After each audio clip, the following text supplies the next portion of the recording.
যদি মানুষ তাদের নিজের কথাগুলো খেতে পারত, তাহলে তারা বুঝতে পারত যে এগুলো কতখানি তেতো। মানুষের মুখে বলা কথার একটা আলাদা শক্তি আছে। কখনো কখনো আমরা রাগে, অভিমানে বা অবহেলায় এমন কিছু বলে ফেলি যা শুনতে অন্যের জন্য খুব কষ্টকর হয়ে যায়, অথচ আমরা সেটা বোঝার চেষ্টা করি না কখনো। কিন্তু ভাবুন তো, যদি একদিন সত্যি আমাদের নিজের বলা কথাগুলো খেতে হতো, তাহলে কেমন লাগতো?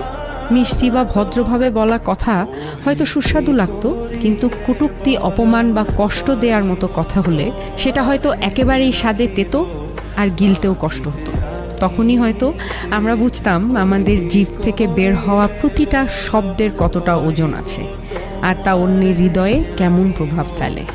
তাই কথার আগে একটু ভেবে বলা জরুরি, কারণ কথার কোনো ওষুধ নেই। একবার বলে ফেললে তা আর ফেরানো যায় না কখনো। নিজের কথাই যদি একদিন নিজের কাছে তিতে হয়ে ওঠে,